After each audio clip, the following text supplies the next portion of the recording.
Wisdom of Grief podcast, where we explore all aspects in the journey of loss and rediscovering joy.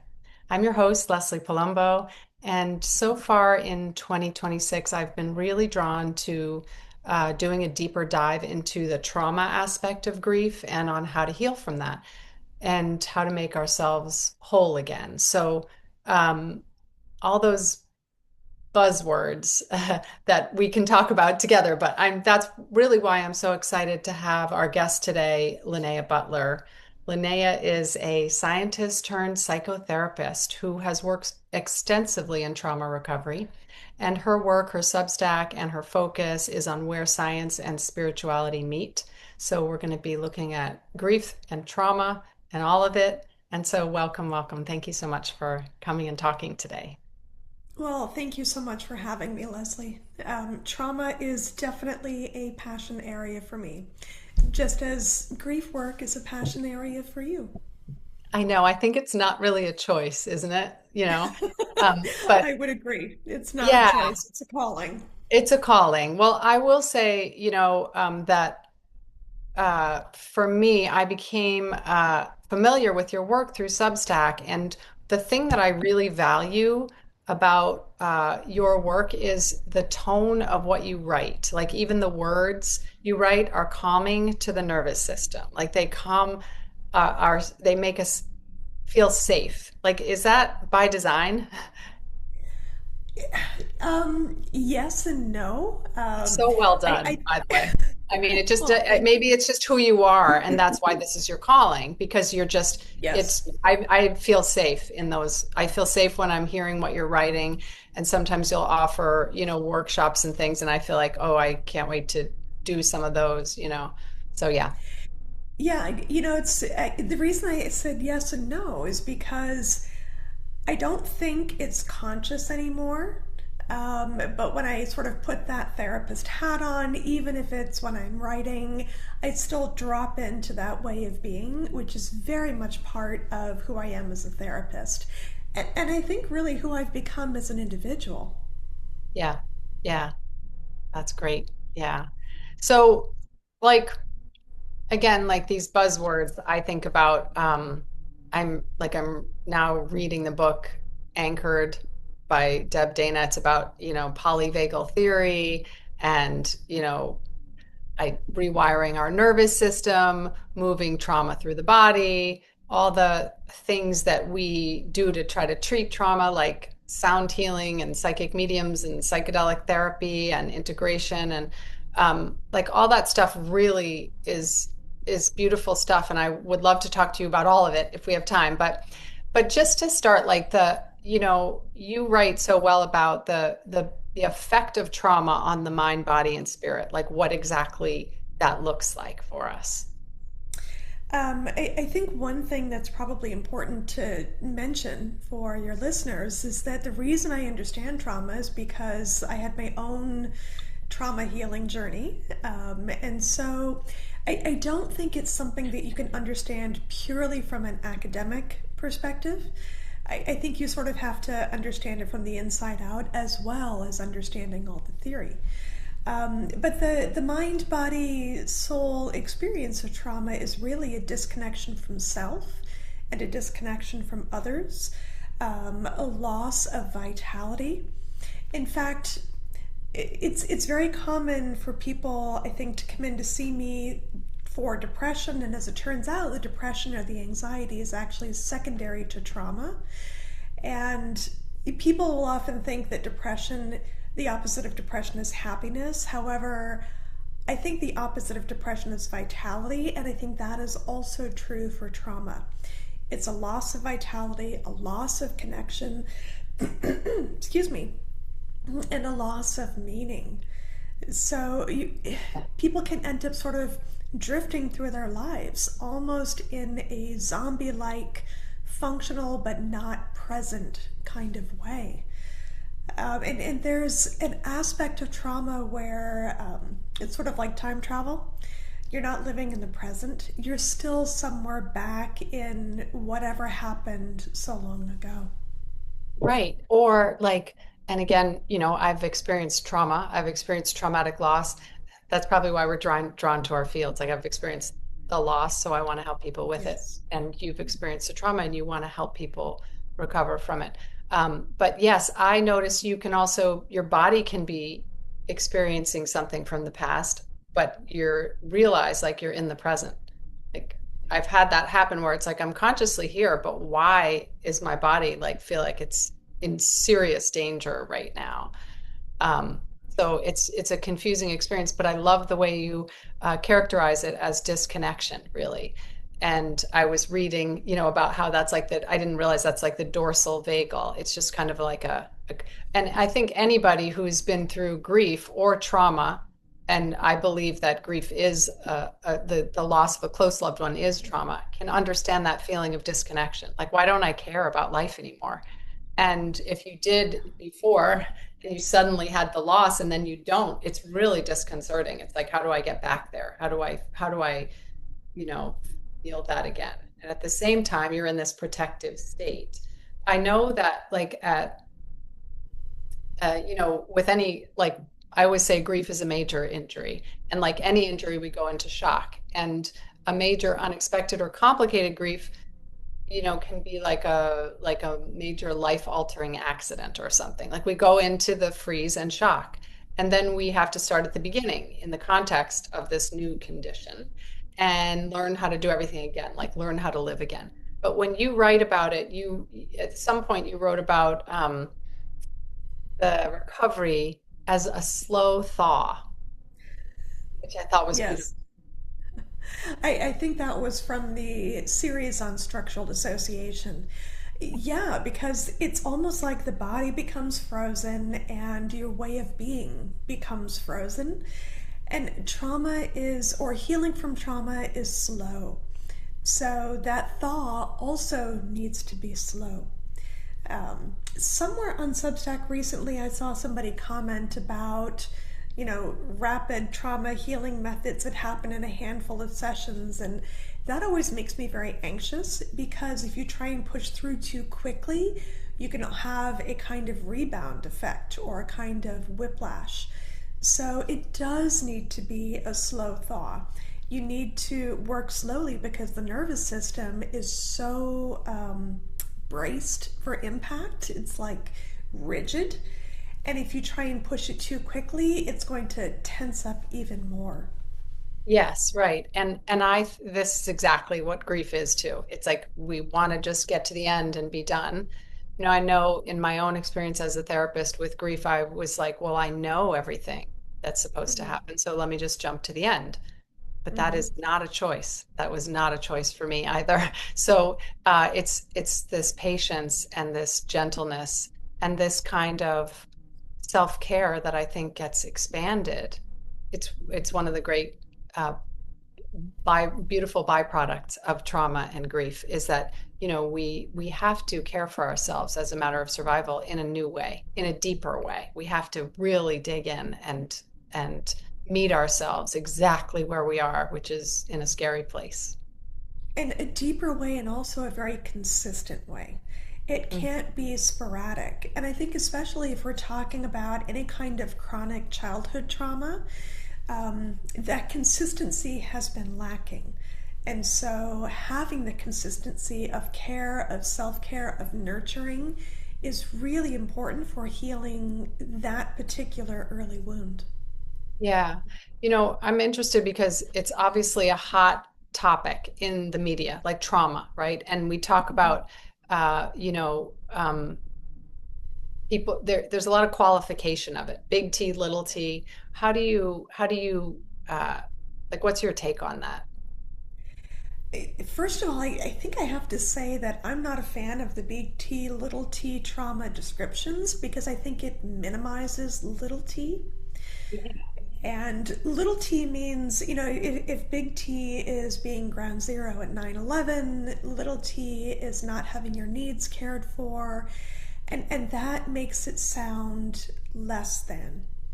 And there's a real comparison trap within trauma. It's so common for me to work with people and they say, well, but my trauma's not that big, or my trauma's the biggest thing ever, and they get stuck in this comparison. And the comparison I don't find to be helpful at all. Trauma is a subjective experience. It's not the thing that happened, but how you experienced the thing that happened. For example, let's say a young child gets lost in a store, and they wandered away from mom and they were found not that long later. It's not a big deal. However, depending on where that child is coming from and how they experienced it, that could be absolutely terrifying. That could be experienced as a trauma. So I think it's very context dependent as opposed to, what is the narrative? What was observed from the outside? Yeah, I totally agree with that. And I agree with that, in terms of loss too, because you could say, there's comparing isn't helpful.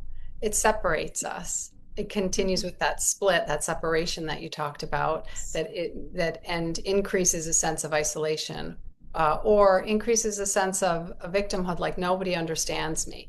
And Mhm. so, to say that the loss of a child is somehow, people say they have a loss of their mother who's, 88 and lived a full life. That depends on the relationship. It depends on how we experience that, whether that's traumatic or not, and and shocking, and what it does to our nervous system and all of that. So yeah, so I feel, because I feel like, so in the treatment of trauma, like the trauma recovery, uh, we do it on the level of, like, mind, body, and spirit. Mhm. It's the same as, in grief healing, we're doing that. Um, and so how do we incorporate like all of them? How do we get it all in? It's like three levels, because I don't think one's really complete without the other. Particularly in trauma, like we can't just talk about it. We can't just sit here and just talk about it, because that's just the level of mind. That's just the level of Absolutely. understanding. That's just educational. That's just, okay, now I understand that my body's in fight, flight, or freeze, or that I'm in shock and I need more time. But we're still there physically. Absolutely. And understanding and insight is important. I do a lot of educational work in the therapy room, but that is only one level. When I think of trauma, and I'm guessing that this is going to resonate for you as well with your grief work, to me, the phrase that comes to mind is it takes a village, because it often does. There is a container of care, especially when you're dealing with complex trauma, complex grief. I actually consulted with someone earlier this week who uh, their partner has very complex trauma, and they were trying to figure out how to help them. And they were talking about, how do I assemble a team and what kind of people need to be in that team. I think working with these complex conditions, it generally is team focused. So, for example, um, my focus is on trauma. I'm not an addiction therapist. I'm not a grief therapist. I can do a little bit of that, but that's not primary. And trauma often includes other aspects. So, for example, I might refer out for somebody to do some addiction work, some grief work, to work with a body worker, to work with a spiritual counselor. It all depends on what is happening for the person. But I don't think that there is like a single person that can hold all the aspects of what is needed to heal from these kinds of complex situations. Yeah, like we can't do it alone. Absolutely. Yeah. And especially if the wound was relational, you need safe relationship. And generally, there's going to be like one primary person, but they need to experience other safe relationships. They need to feel that container all the way around them. Yeah, it's amazing. Yeah. Um, so I have this other question. So I went into this. So, like, this was interesting because this was think made me realize the power of shock. But so Friday night, I was riding my bike. We were going to dinner. It was dusk, and we were riding our bike to a restaurant locally for dinner, just in the neighborhood. And I fell on the bike because it just went on a funny place, and the bike fell on me, and there I was, and I completely, like, it was a minor. bike accident, but I was in shock. I literally was in shock, and I was in the middle of the road, and I could no sooner have moved or spoken. I mean, I was cognizant that I couldn't. I was like, no way. Frozen. No shot. No shot. Completely physically catatonic. The person came out of their house to say, like, are you okay? I could no sooner have answered.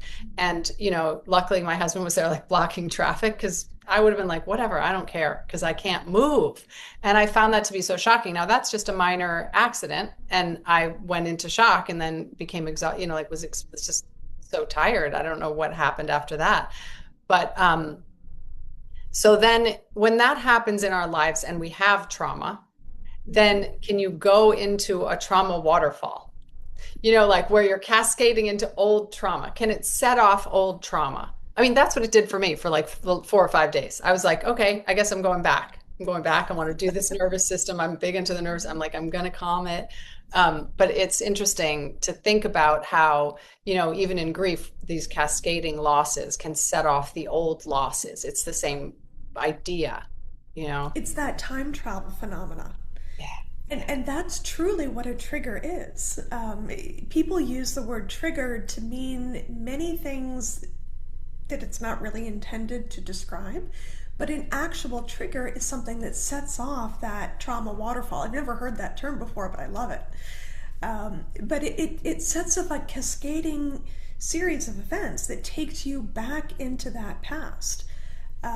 So had you not had whatever experience that the fall on the bike triggered for you, you probably would have gotten up and ridden off to dinner and had been fine. But something in that reminded your body of something in the past. Or at least that would be my interpretation. Is that accurate? I yes, and I can't tell you that it was all related, but I know it was related because my body knew it was related. My body was telling me it was related. So I just went home and went home and lay down and was like, okay, I've got to, and then whatever my dreams and then luckily I had a sound bath scheduled. So I was like, this is so good for Oh, me. beautiful. I'm going to get this, I'm just going to do whatever inner work is being asked of me right now in order to help myself because some old past part of me is being awakened and saying, I need help. I need help right now. And I'm going to answer the call, whatever that is, whatever that is. And I think that's just what we do over and over in trauma recovery. We just keep answering the call, and Yes, particularly in it keeps instances, soothing yeah, that nervous system. I love that you had a sound bath already scheduled. I was so, Yeah, some people may chalk that up to being too woo or whatever it takes to calm the nervous system. I personally love a good sound bath. And when you have a nervous system that is sensitive, that is fragile, that tends toward hypervigilance and dysregulation, you need this constant kind of soothing, calming, and that might be sound bath, music, essential oils, soft blankets, whatever it takes to feel soothed and calm, and take that time to allow things to settle.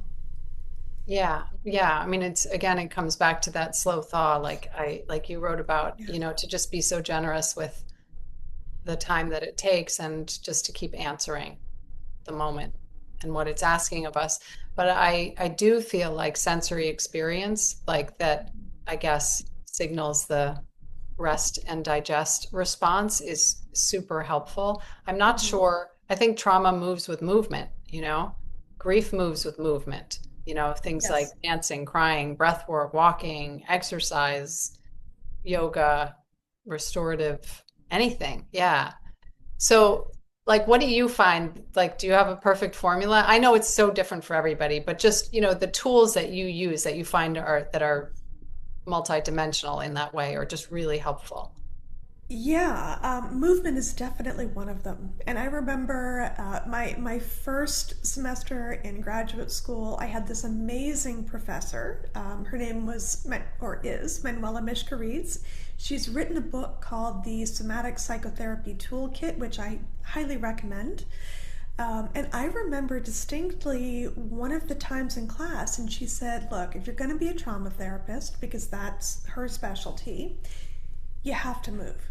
You absolutely must have a movement practice, not just recovering from trauma, but as a trauma therapist because of vicarious trauma, because we can take it in. And so movement needs to be a part of it, and that is part of the formula for healing trauma as well. When I think of the formula, I think of it a little bit chronologically. In other words, you start with stabilization. Now, if somebody comes in and they're really dysregulated, they may have some at-risk behavior, you don't go into the trauma processing. You really focus on stabilization, getting them to a place where their nervous system begins to feel just a little bit safe, just a little bit. And that includes the relationship building. Safety and nervous system work. So making sure they're physically safe. So for example, if you're working with somebody who was in a domestic violence situation and they have trauma for that, but they're still in that home, you don't do trauma work.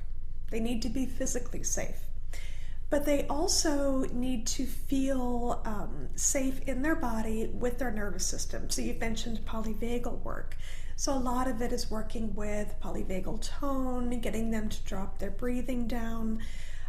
In my Substack, I'm writing a series about a 10-year relationship with a client who I've nicknamed Chloe. The second essay just came out yesterday, and I remember it must have taken a year and a half to get her to breathe. I haven't written about that yet, but I think I might need to write an essay just about that, because she would get very activated and she'd go into very shallow, breathing up in here and could not breathe into her belly, couldn't exhale. And I made a joke one day.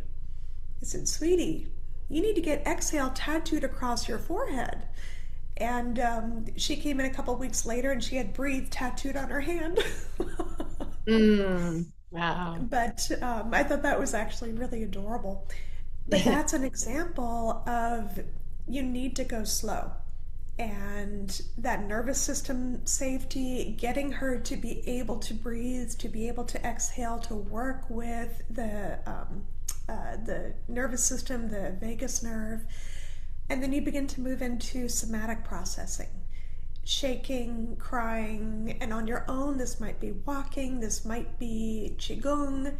I think qigong, yoga, tai chi, slow yoga, not hot yoga, not hatha, but like yin yoga. Slow movements are really powerful, and walking. So there's something about forward movement where you can see scenery moving by you, whether you're driving in a car, riding a bike, or walking. That visual cue of things moving seems to help things move in the mind and in the body. Mm. And you and I have talked a little bit about psychedelics, and I'm a ketamine psychotherapist. I'm also trained in MDMA and psilocybin, which unfortunately are not available the way that we hoped they were going to be. But that can be part of the journey. Not at the beginning. We need to establish safety and the ability to ground and regulate. And they're also not really for everybody, but that's possibly part of the formula as well. Yeah, I have seen them to be incredibly helpful in the treatment of trauma. Again, for the right person, Mm-hmm. it's an absolute game changer for people, body, mind, and spirit. Like it just, I don't know what it does. It puts everything in perspective. And I had my own experience with it, exposure to it like 3 years ago because my son had been in an accident. Um, he'd fallen off a cliff like 20 feet and landed on his head. So it was a serious time Mm-hmm. for both of us.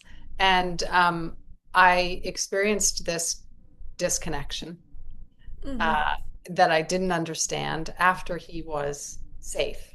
Once he was safe, which thank he was safe, or uh, forever grateful for that. Once he was in safe territory, a number of months later. And then, but I found myself then.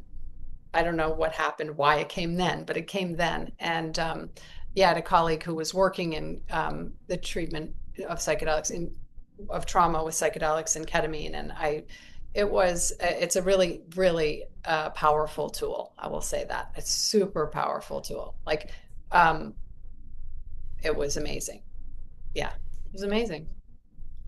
And it's not, this is something that I think people often get confused about. It's not the molecule, it's not the substance. The That's right. substance opens the door and gives you access, but it's actually the work that you do to walk through that door. That's where the shifts happen. It's the integration. It's not just the experience of being altered. Yes, it's not just an altered experience, a mind altering experience. It's an intentional Mm-hmm. journey. You go in with these very strong intentions, and then there's a lot of guidance to help support and deal with. I think that's such a critical element of that kind of a therapy is the right integration, the right support, and the right guidance for making sense of your own experience. Because I don't enjoy being mind altered. Like that's not my thing. I'm not like, oh, let's go try it. It makes me afraid.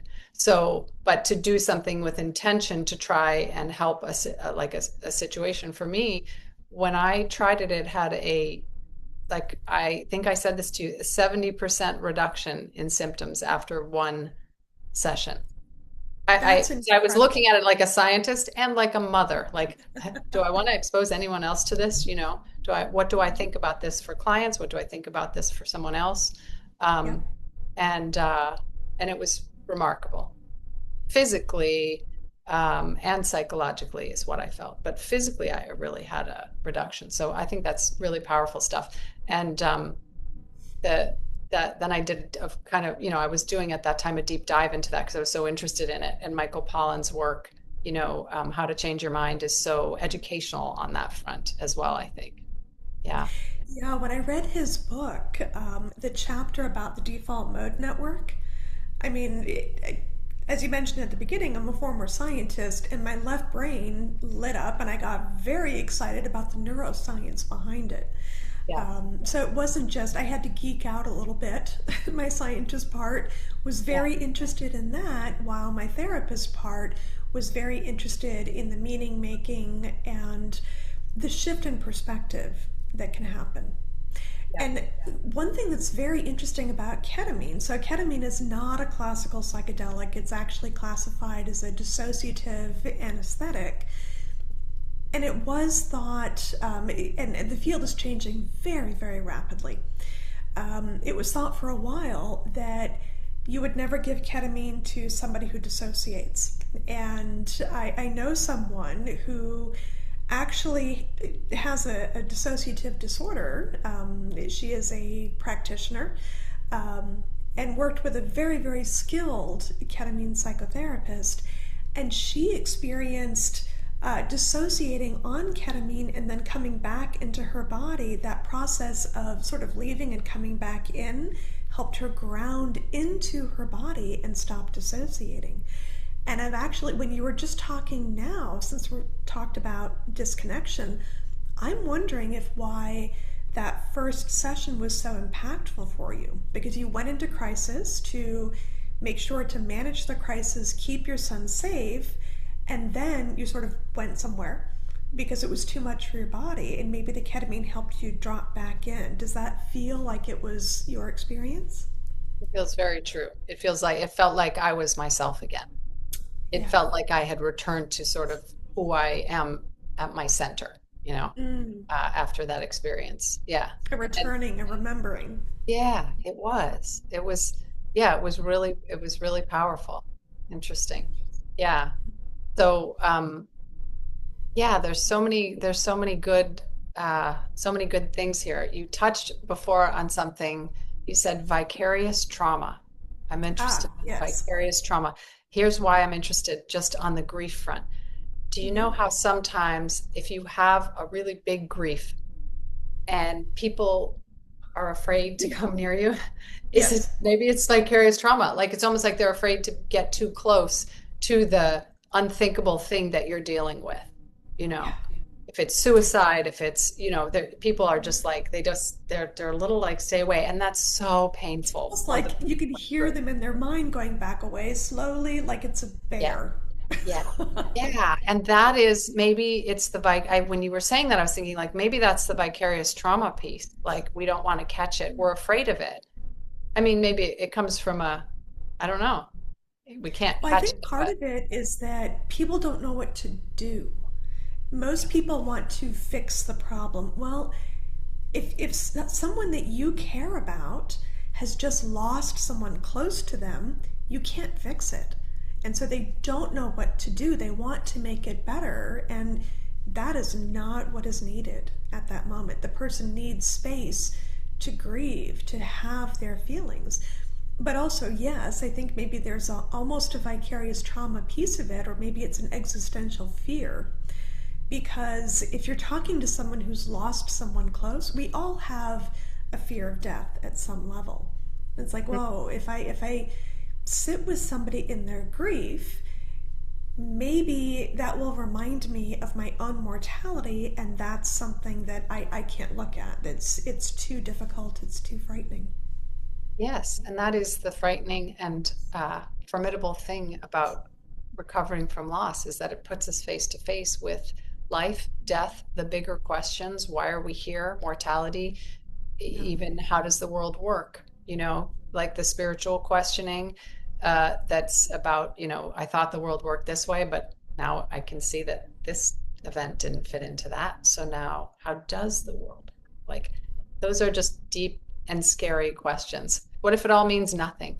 What if, there's some scary things that, and I think you're right about that. And I also think you're right about everybody really means well. Everybody means well, and you know, um, they're trying to help, but know, don't have the language to help or the experience or the understanding. I certainly know that before I went through major loss, I was good at. I was this. I was the back away person. I was the vicarious trauma. Like I don't want to catch. Like it was also, it wasn't because I didn't want to catch it. It was because I didn't know what to say, because I wanted to help. It was exactly as you say. I wanted to help and I didn't want to harm. And I was afraid that somehow my words, because I didn't have them, were going to harm. And I think so many people are, so then they're quiet. And then each person, I really think what to say when someone's grieving or how to act when someone's grieving or in trauma. I think it's actually deep listening. The answers come from deep listening. They're different for each person. Mhm. Some people want to And talk about witnessing it. and meeting them with whatever is needed. But I also want to make sure to acknowledge that it takes a very special person to do the kind of work that you do and to do grief work and to be with somebody when they're in that deep pain. And I think it is sacred work. And so, hats off to you and others who do that kind of work. Yeah, well, ditto on the trauma work. I mean, we're so lucky that, there's someone like you out there as a resource to be able to help walk through, you know, trauma recovery and in whatever way is called for. Like whether it is, the sound, the nervous system, the body work, psychedelic work, the therapy work, all of that. And I think, I am wondering about your take on like passive versus active trauma recovery. Like I think about passive versus active grief recovery. I think there's a certain part of grief that, because it's a part of the system of the body, it's always working towards equilibrium. So it's actually working with you in the first year. And then there's this part of the story we make of it long term that requires work. It requires thought work. And so I think, there are things like we have to, we're required to do. We can't just sit back and wait for the bone to knit, so to speak. We actually have to Yes. do certain things to help it not be sore all the time. I think with trauma, most of it is active work. Meaning you need to have, or actually, let's go back to the analogy of the broken bone. The bone is going to heal itself. However, you need somebody to set it in order for it to heal correctly. I think the same thing is true for trauma work. It's not something that you can just go off on your own and eventually it's going to go away. Unless you are an individual who has a lot of resilience, who has a lot of internal resources, and it was shock trauma, like a single event, that's the kind of thing that can resolve on its own. But if it's more chronic, or if you don't have the resilience, the internal resources, you absolutely need sort of that structural support that a cast would give a broken bone. That might be, well, it's most likely going to include a therapist, but it may include some other people on the team. But it doesn't mean that that therapist is going to be fixing the person who experienced the trauma. You're not with them every day, nor should you be. There's a lot that needs to happen on their own. So yes, there is passive, but with guidance, with structure, with scaffolding. Hmm. Yeah. So, so that's interesting. Uh, this came up yesterday on Substack, actually, and it was about the cultivation of beauty, awe, wonder, those really positive experiences as the treatment for grief, trauma, as part of the recovery, and as those being like super important healing agents. And I do think of it as, if you look at life as a balance, then when Mm-hmm. you see the worst of life, that there must be the best out there. So finding it puts things into more balance. I really Mm-hmm. believe so strongly in the cultivation of that, and I wonder what your experience with that has been. Um, you wouldn't by chance be talking about an essay called Beauty as Nervous System Medicine? Is that it? It's beautiful. That was Yeah, mine. that's beautiful. Yeah, yeah, But I know that I'm not the only one who writes about that. yeah. So, yes, I absolutely believe that that is part of it. And I go back to Viktor Frankl's work and Man's Search for Meaning.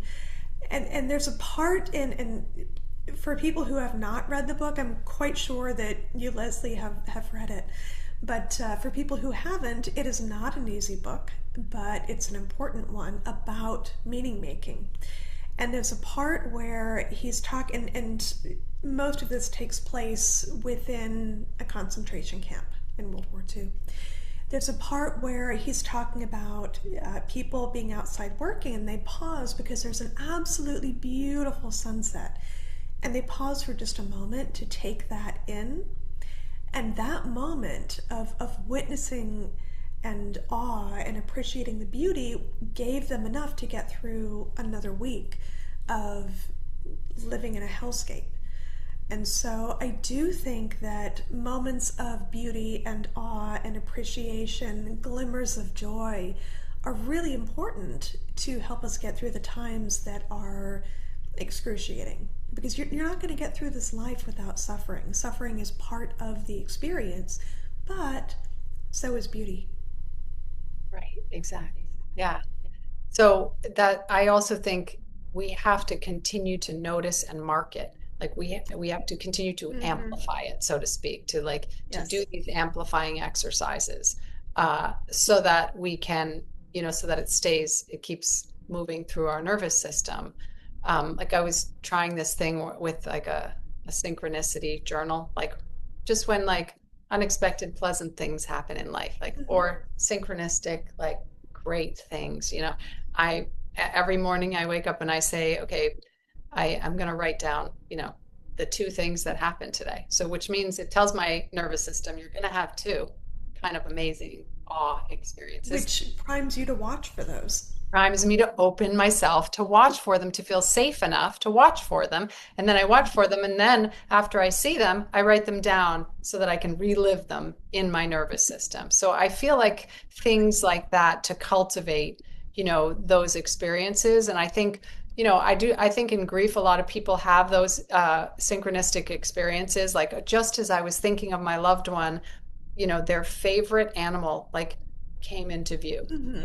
and it's like, how can that, like, or a certain song comes on and it's usually like no one would know but you contain those experiences yourself, but you experience full containment of them when you remind yourself of them, when you continue to say them, because I also think there's another part of our mind, or that just is our rational mind, that will just be like, yeah, okay, coincidence, or just kind of Yes. move on from it too quickly. And I think part Yes. of the healing comes from bringing ourselves back there of the feeling state of what it is. But 100%. like then that gives me the question of like, it must be possible in, even when we're in shutdown from trauma, to still have access to some, I know, like when you're feeling so disconnected and you're in shock and people say I'm disconnected from everything, is it true everything, or maybe we must have some access? Because even like the example you gave of Viktor Frankl, like those people were moved by a sunset. Those people in Yes. that survival mode, Yes. the most critical, you know emergency crisis state, they were moved by a sunset. I think that most people do have some access. The one exception would be somebody who has a severe dissociative disorder like DID, where they are completely compartmentalized. They still have access, but it's almost like a tiny piece of them has access. Mhm. But when we're talking about grief and these moments of connection, it reminds me. So my father passed when I was 14. So for the longest time as a therapist, it was a complicated situation. I was his caregiver, and so for most of my career as a therapist, I could not do grief work because I had not resolved that piece. Ketamine helped me actually resolve that. But I remember being shut down after he had passed, just completely shut down, sort of moving robotically through the world. And then one day I heard a particular song on the radio, and it's not one, the name of the song is called The Sloop John B. It's an old song, it's not something that you hear on the radio like ever. But when it came on, I could picture him smiling and singing this song. Oh, and I can feel myself tearing up now thinking about it.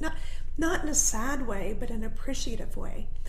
And when I heard that song, the floodgates opened and I just sobbed. And that was a moment of a pleasant memory, allowing my grief to start to come through and the thought to begin to happen.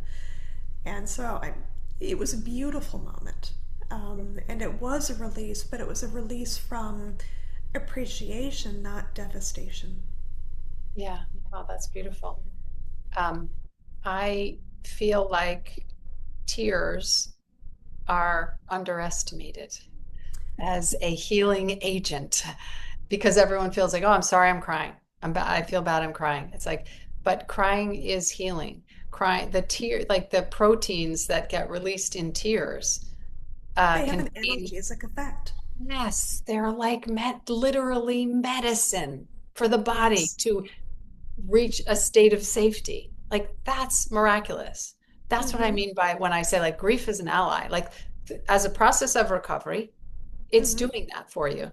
It makes you cry and then your body regulates. It's trying to get you back to equilibrium, like but it needs a structure. I love what you said about it. It needs a structure. It needs like a cast, basically, support. One of the modalities I'm trained in is called sensory motor psychotherapy, and one of the principles is that of organicity, which is also held in Hakomi. The idea being we are always going to be moving toward wholeness naturally without any kind of interventions. So the intervention simply removes the obstacles. The Yeah. intervention doesn't do the healing itself, it just takes away the things that are getting in the way to allow the body, the mind, and the spirit to do what they are naturally going to do, which is move toward wholeness. Yeah, that's so beautiful. That's so well put. Um, so you touched on the loss of your father, which I'm sorry about. That's an intense. It's a really marked experience for a young woman. Um, and I wonder about this for you in your own grief experience, because I always ask three questions to my guests about their own grief, and so the first question I have with regards to that is, what was the most challenging thing about your grief? Um, whew. Well, my father was not the first person I lost. The first person I lost was my grandmother, his mother. And that actually was not difficult for me because, and she and I were very close, but she used to talk to me about going to where Pop Up was because my grandfather had died many years earlier. And she was like, yeah, it's just like going from third grade into fourth grade. And Mm. so when she passed, I was like, oh, Grandma went to fourth grade. So I was okay with it because she had talked about it and because we were close and she wasn't frightened. With my father, a big part of the difficulty was the age that I was, the non acceptance, but also that my parents had gotten divorced literally months before that, and my mom had left. And my father was a Christian Scientist, which means you don't seek medical help. And so we didn't even know that he had cancer until 6 months after he died. So it was the not knowing, and it was the being alone and sort of effectively being his caregiver, but I ended up really shutting down and trying not to feel. And so there was a total disconnect, not understanding, feeling very much alone, but also not realizing that I could reach out for help, not wanting to reach out for help because I was so frozen. So I think that was very difficult. And even this is actually a great example where understanding it intellectually and having all the insights didn't help. I knew why grief was frightening for me. For years, I threatened my husband. I said, you will not die before me. You simply will not, because I will kill you. You are not allowed. So I made him promise because I was so terrified of a loved one dying. So I think that was the hardest part for me. I know that's not a simple answer, but it was not a simple situation. No, no, and it's interesting to say, like, we don't, when we're frozen, it's hard to ask for help. We don't even Yeah. think to ask for help. We Mm-hmm. might not, but how important the help is. Yeah. Yeah. Um, and and then and then what's the most important thing you've gained from the experience of grief? Not the loss, but the grief. Yeah. And this sort of relates to that, and it brings in a little bit of ketamine. So when I was getting trained to do ketamine psychotherapy, I also had my own experiences, and I was almost entirely psychedelic naive. So this was a new thing for me, and I really wanted to, one of my big intentions was to work on my terror of loss of a loved one. And it didn't happen right away, but there was something, it's a very long story, so I'm not going to get into all of that, but there was something about the felt experience, the direct experience of this is not all there is, and that death doesn't have to be frightening. And so flash forward a couple of years, and I had a cat that I was very close with. I've had animals my whole life, but she and I had an incredibly special bond. Her litter mate died young. She sort of adopted me as her litter mate. And I used to nickname her Mama Kitty because she would sort of mother me in her own way. And when she died, my husband was always worried how I would take it. And I just remember saying and carrying through with, I wanted to give her a beautiful death. So we were at home. I held her. Ooh, now I feel tears coming up again.